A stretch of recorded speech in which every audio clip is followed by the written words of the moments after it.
Stories from Tagore by Rabindranath Tagore. Subha.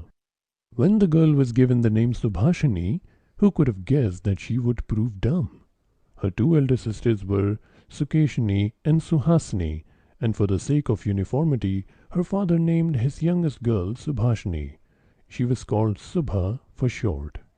Her two elder sisters had been married with the usual cost and difficulty, and now the youngest daughter lay like a silent weight upon the heart of her parents. All the world seemed to think that, because she did not speak, therefore she did not feel.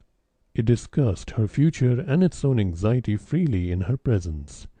She had understood from her earliest childhood that God had sent her like a curse to her father's house, so she withdrew herself from ordinary people and tried to live apart. If only they would all forget her, she felt she could endure it. But who can forget pain?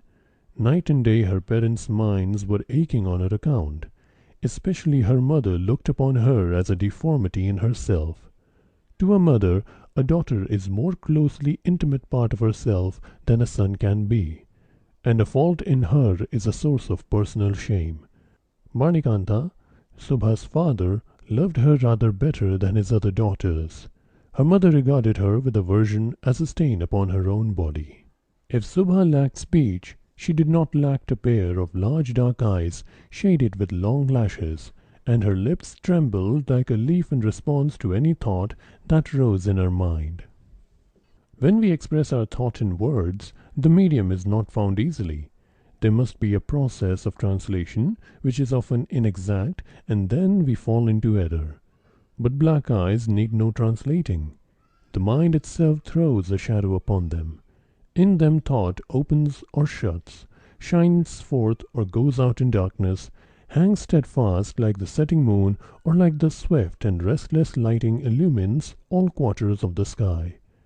They who from birth have had no other speech than the trembling of their lips learn a language of the eyes, endless in expression, deep as the sea, clear as the heavens, wherein play dawn and sunset, light and shadow. The dumb have a lonely grandeur like nature's own.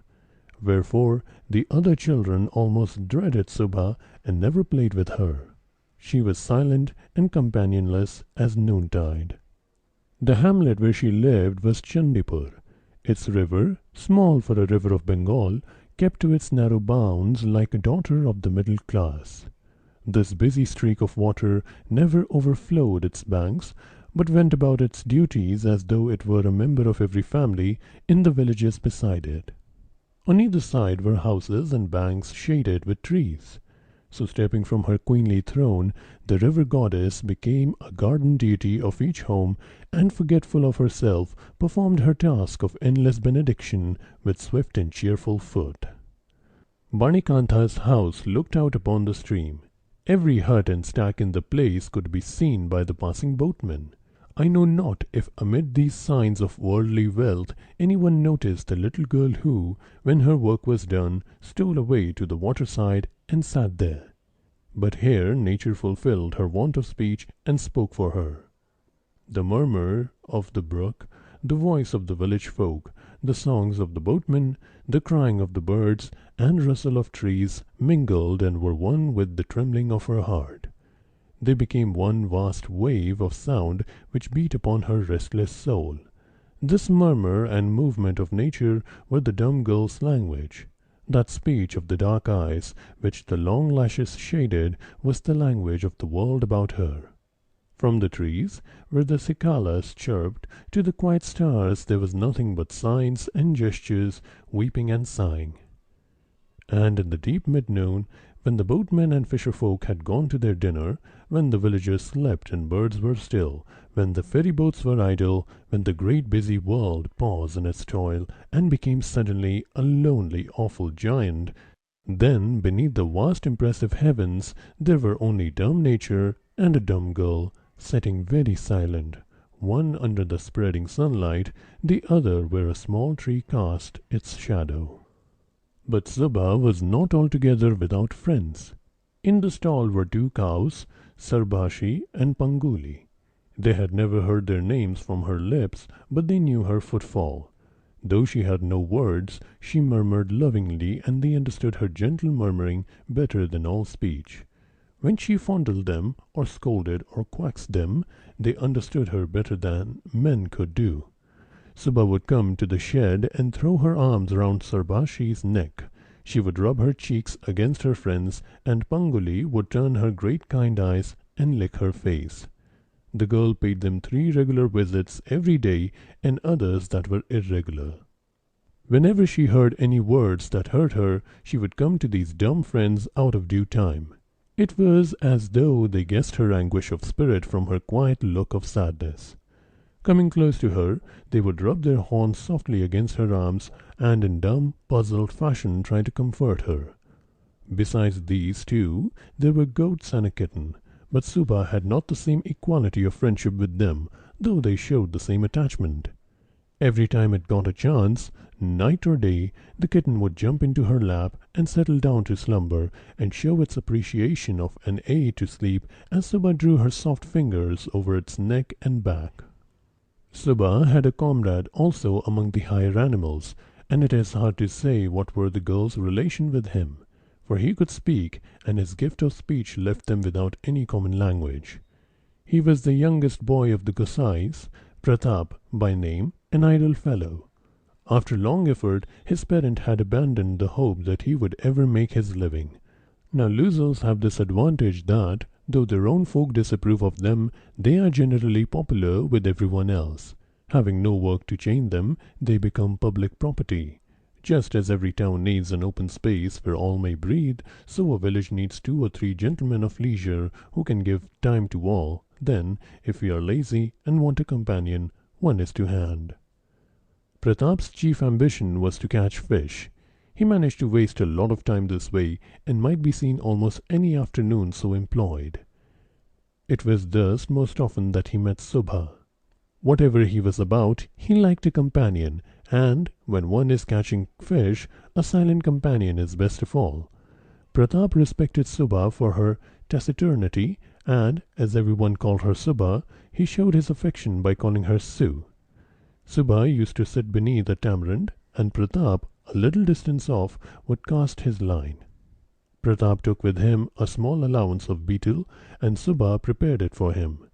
And I think that, sitting and gazing a long while, she desired ardently to bring some great help to Pratap, to be of real aid, to prove by any means that she was not a useless burden to the world. But there was nothing to do.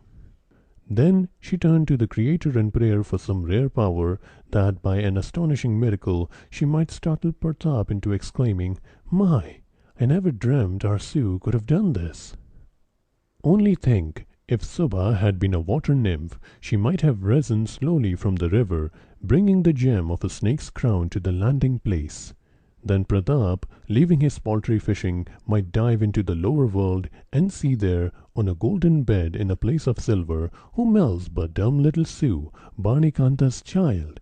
Yes, our Su, the only daughter of the king of that shining city of jewels. But that might not be. It was impossible. Not that anything is really impossible, but Su had been born not into the royal house of Patalpur, but into Manikanta's family, and she knew no means of astonishing the Gosai's boy. Gradually she grew up. Gradually she began to find herself, a new inexpressible consciousness, like a tide from the central place of the sea when the moon is full, swept through her. She saw herself, questioned herself, but no answer came that she could understand. Once upon a time, late on a night of full moon, she slowly opened her door and peeped out timidly. Nature, herself, at full moon, like lonely Subha, was looking down on the sleeping earth. Her strong young life beat within her. Joy and sadness filled her being to its brim. She reached the limits even of her own illimitable loneliness, nay, passed beyond them. Her heart was heavy, and she could not speak. At the skirts of this silent troubled mother there stood a silent troubled girl. The thought of her marriage filled her parents with an anxious care. People blamed them, and even talked of making them outcasts. Banikantha was well off. They had fish curry twice daily, and consequently he did not lack enemies. Then the woman interfered, and Barney went away for a few days. Presently he returned and said, "We must go to Calcutta." They got ready to go to this strange country. Subha's heart was heavy with tears, like a mist-wrapped dawn. With a vague fear that had been gathering for days, she dogged her father and mother like a dumb animal. With her large eyes wide open, she scanned their faces as though she wished to learn something. But not a word did they vouchsafe. One afternoon, in the midst of all this, as Pratap was fishing, he laughed. "So then, Sue, they have caught your bridegroom, and you are going to be married. Mind you, don't forget me altogether." Then he turned his mind again to his fish. As a stricken doe looks in the hunter's face, asking in silent agony, "What have I done to you?" so Subha looked at Pratap. That day she sat no longer beneath her tree. Barnikantha, having finished his nap, was smoking in his bedroom when Subha dropped down at his feet and burst out weeping as she gazed towards him. Barnikantha tried to comfort her, and his cheeks grew wet with tears. It was settled that on the morrow they should go to Calcutta. Subha went to the cowshed to bid farewell to her childhood's comrades. She fed them with her hand. She clasped their necks. She looked into their faces, and tears fell fast from the eyes which spoke for her. That night was the 10th of the moon. Subha left the room and flung herself down on her grassy couch beside her dear river. It was as if she threw her arms about earth, her strong, silent mother, and tried to say, "Do not let me leave you, mother. Put your arms about me, as I have put mine about you, and hold me fast." One day, in a house in Calcutta, Subha's mother dressed her up with great care. She imprisoned her hair, knotting it up in laces. She hung her about with ornaments, and did her best to kill her natural beauty. Subha's eyes filled with tears. Her mother, fearing they would grow swollen with weeping, scolded her harshly, but the tears disregarded the scolding. The bridegroom came with a friend to inspect the bride. Her parents were dizzy with anxiety and fear when they saw the god arrive to select the beast for his sacrifice. Behind the stage, the mother called her instructions aloud and increased her daughter's weeping twofold before she sent her into the examiner's presence. The great man, after scanning her a long time, observed, "Not so bad." He took special note of her tears and thought she must have a tender heart. He put it to her credit in the account, arguing that the heart, which today was distressed at leaving her parents, would presently prove a useful possession. Like the oyster's pearls, the child's tear only increased her value, and he made no other comment. The almanac was consulted, and the marriage took place on an auspicious day. Having delivered over their dumb girl into another's hands, Subha's parents returned home.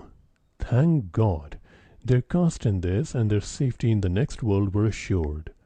The bridegroom's work lay in the west, and shortly after the marriage he took his wife thither. In less than 10 days everyone knew that the bride was dumb.